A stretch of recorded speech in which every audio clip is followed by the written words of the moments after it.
नमस्कार, मैं हूं दिव्या और आप देख रहे हैं आंखें न्यूज 24। बिहार डीजीपी विनय कुमार ने अपराध में आई कमी को लेकर आज पटना के सूचना और जनसंपर्क विभाग के सभागार कक्ष में प्रेस वार्ता को संबोधित करते हुए कहा, अपराध नियंत्रण को लेकर कई कार्रवाइयों का व्यापक असर देखने को मिल रहा है। पिछले वर्ष की तुलना में वर्ष 2025 में अपराध के मामलों में उल्लेखनीय गिरावट दर्ज की गई। राज्य सरकार की धर्मनिरपेक्ष और प्रभावी नीतियों के चलते बिहार में सांप्रदायिक तनाव की घटनाओं में भी उल्लेखनीय गिरावट दर्ज की गई। वर्ष 2024-25 के दौरान सांप्रदायिक घटनाओं से संबंधित कुल 437 मामलों में अभियोजन की स्वीकृति दी गई है। इस वर्ष अन्य वर्षों की अपेक्षा चाहे गिरफ्तारी की संख्या हो, लगभग 3,45,000 के लगभग 35,000 के लगभग गिरफ्तारियां हुई है। अब तक जो शस्त्र की जब्ती हुई है 4,500 से अधिक, वह भी अन्य वर्षों की अपेक्षा काफी अधिक है। मिनीगन फैक्ट्रीज की जब्ती भी करीब 67 के करीब हुई है। तो हर दृष्टिकोण से यदि आप आंकड़ों पर दृष्टिपात करेंगे तो विगत वर्षों की अपेक्षा, चाहे वो गिरफ्तारी हो, अवैध शस्त्रों की जब्ती हो, करीब 29,000 लगभग 28,000 समथिंग गोलियों की बरामदगी हुई है।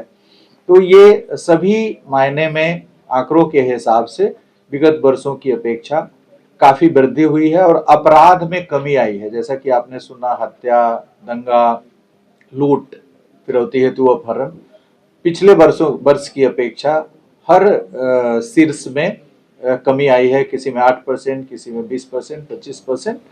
तो अपराध के दृष्टिकोण से भी कमी आई है।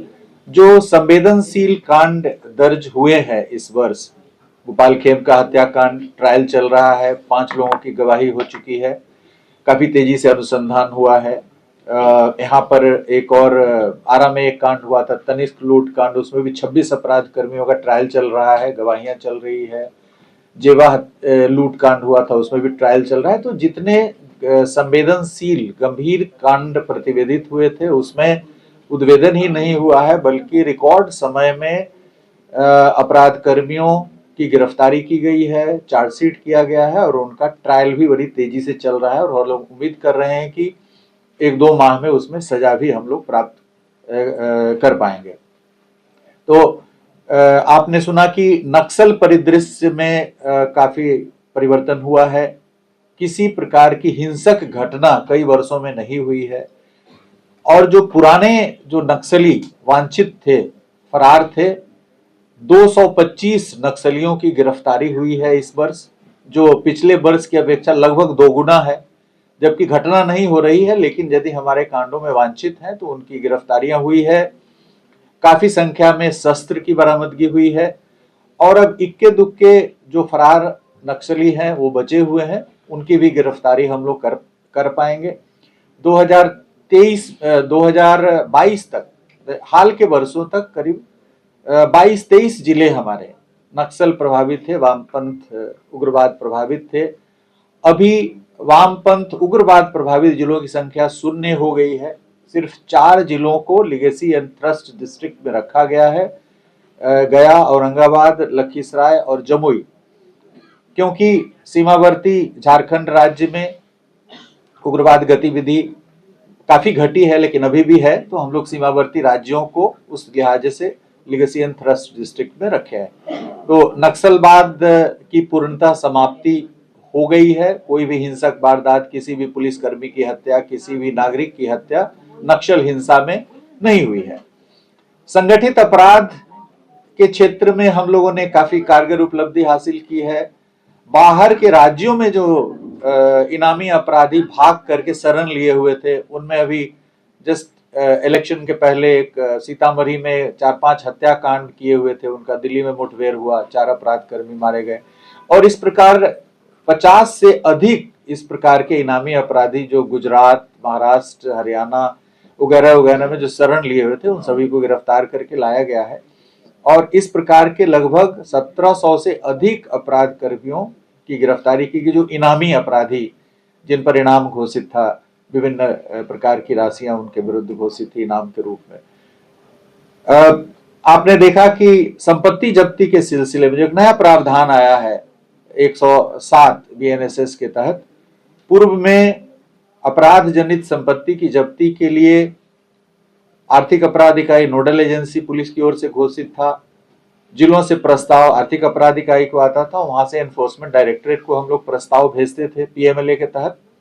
लेकिन अभी जो नया कानून बना है उसमें धारा 107 में अनुसंधानकर्ता को यह शक्ति दी गई है कि अनुसंधानकर्ता को अनुसंधान के दौरान यदि यह प्रतीत होता है कि अपराधकर्मी अपराध के माध्यम से संपत्ति अर्जित की है, तो उस संपत्ति को चिन्हित करके प्रस्ताव तैयार करके और सर्किल इंस्पेक्टर, एसडीपीओ, एसपी से अनुमोदन प्राप्त करके न्यायालय में अपनी अर्जी दाखिल करेंगे।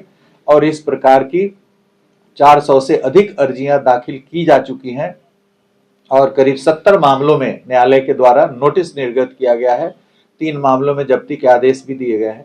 तो इस प्रावधान को हम लोग प्रभावकारी ढंग से उपयोग में ला रहे हैं। विगत 1 वर्ष के दौरान करीब 1000 से अधिक मामले चिन्हित हुए हैं।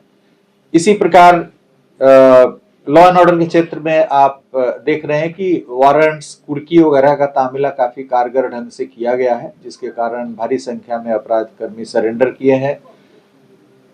जो वारंटीज न्यायालय में उपस्थित नहीं हो रहे थे वो भी उपस्थित हुए हैं, तो इससे ट्रायल की प्रक्रिया भी काफी तेजी से हुई है।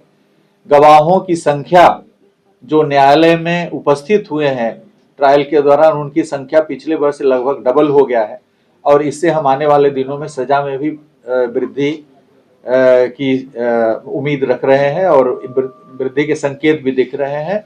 क्योंकि अभी तक यदि हम आजीवन कारावास की संख्या देखें तो 1100 से के लगभग हो चुकी है और अभी दिसंबर माह का यदि हम आंकड़ा ऐड करेंगे तो पिछले वर्ष से अधिक संख्या में आजीवन कारावास की सजा हम लोग अभियुक्तों को दिला पाएंगे। तो एक हमारा स्पीडी ट्रायल भी एक प्राथमिकता है।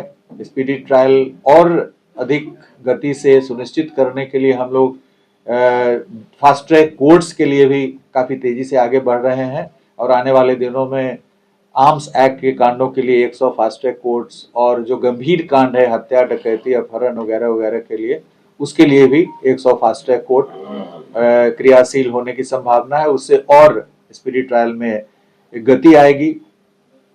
आपने सुना कि हमारा जो ERSS है डायल 112 है, उसमें 1833 वाहन अभी क्रियाशील हैं। रिस्पॉन्स टाइम हमारा 14 मिनट है। पूरे देश में हम दूसरे नंबर पे हैं। कहीं भी किसी प्रकार की यदि आपात की स्थिति नागरिकों के साथ पैदा होती है तो डायल 112 के माध्यम से हम 14 मिनट में वहां पहुंच जाते हैं। और इसका सबसे बड़ा जो असर पड़ा है वो दंगा के कांडों में पड़ा है।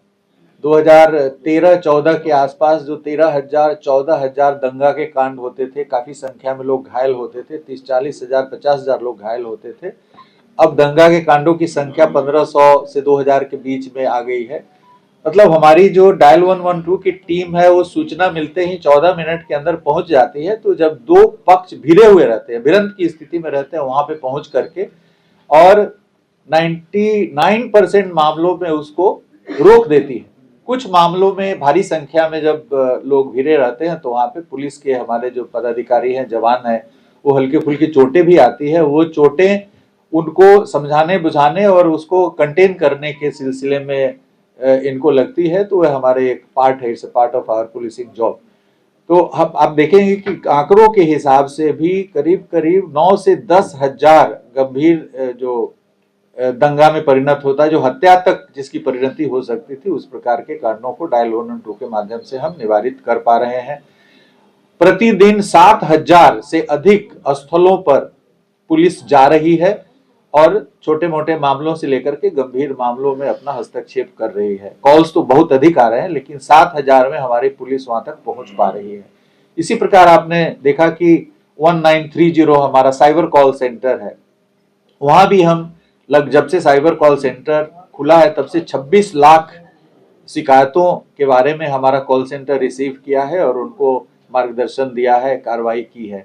हमारा चाहे साइबर कॉल सेंटर हो, डायल 112 हो या लीकर कॉल सेंटर है, ये एक बहुत ही जनप्रिय प्रणाली है।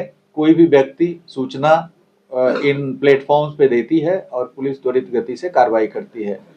इसके पहले यदि आप देखेंगे तो यदि ग्रामीण क्षेत्र में कोई मारपीट की घटना होती थी तो लोग घायल होते थे, घायल होने के बाद थाना पे आते थे, थाना पर आने के बाद उनका इंजरी काटा जाता था, हॉस्पिटल भेजा जाता था और पुलिस आराम से आज नहीं तो कल काफी लंबे समय के बाद घटनास्थल पर जाती थी। जो भी आपने ERSS के माध्यम से देखा कि 14 मिनट हो गया है।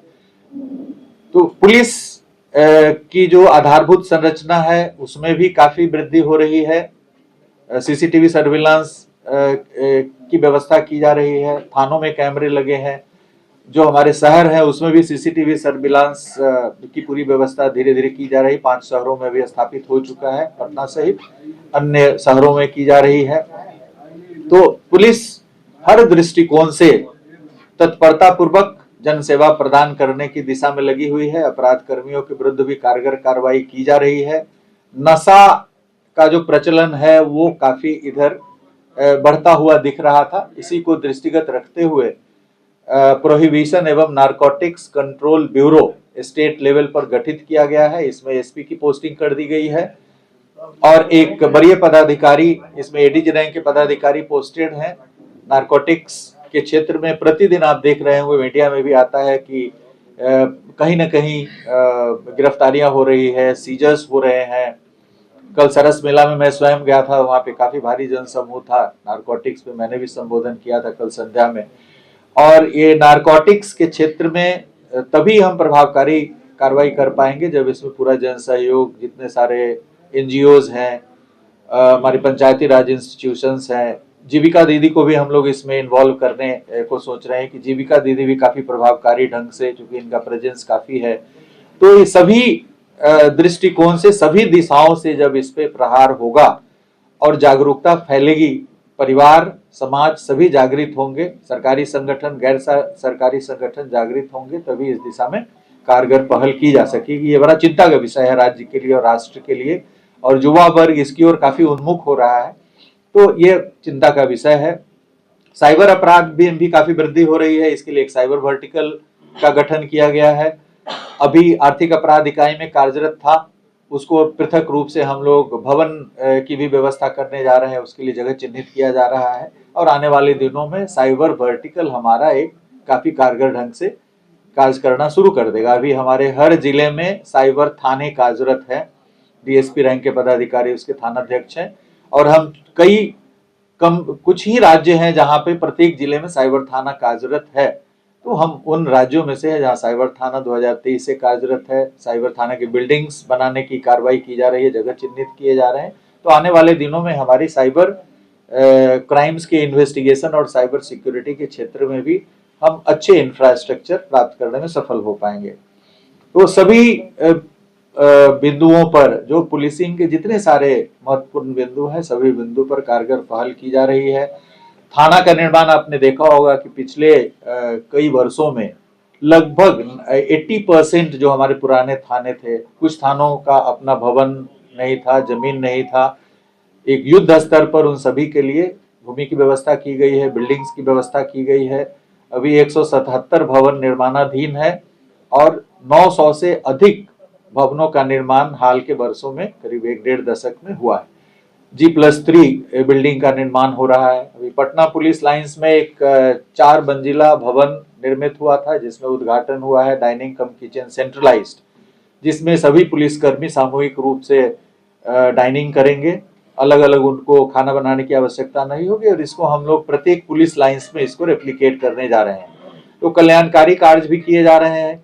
अभी इसी सप्ताह जो हमारे दिवंगत पुलिसकर्मी है, जो कर्तव्य के दौरान काल कवलित हो जाते हैं, जिनकी मृत्यु हो जाती है, जो दुर्घटनाग्रस्त हो जाते हैं, तो बैंक ऑफ बड़ौदा से हम लोगों ने पिछले साल एग्रीमेंट किया था, MOU साइन किया था, और जो गंभीर रूप से बीमार होते हैं उनको भी दिया जाता है पैसा। जो मृत्यु होती है उनको 2 करोड़ रुपया अभी एक दिवंगत पुलिसकर्मी के परिवार को दिया गया, 1,70,00,000 रुपया दिया गया, और ये सरकारी जो राशि दी जा रही है उससे एडिशन में है, अतिरिक्त रूप से दी जा रही। तो जो भी परिवार अपने जो पुलिस के सदस्य की मृत्यु हो जाती है कर्तव्य पर रहते हुए, उसके बाद जो उसकी आर्थिक स्थिति सुदृढ़ रहे, उनके बच्चों की पढ़ाई लिखाई बाधित नहीं हो, तो इसके लिए हम लोगों ने बड़े ही कल्याणकारी योजना स्टार्ट किया है। तो कल्याण के क्षेत्र में भी हम लोग, चाहे किचन सर, डाइनिंग की व्यवस्था हो, पुलिस थानों में बैरक्स, महिला बैरक्स की व्यवस्था की गई है, पुराने थानों में अलग से 20 कैपेसिटी, 10 कैपेसिटी, 5 कैपेसिटी का पुलिस बैरक महिलाओं के लिए निर्माणाधीन है, काफ़ी सारे निर्मित भी हो गए हैं। तो कल्याण के कार्यों को भी काफ़ी बेहतरीन ढंग से संपादित किया जा रहा है, निधि की कमी नहीं है।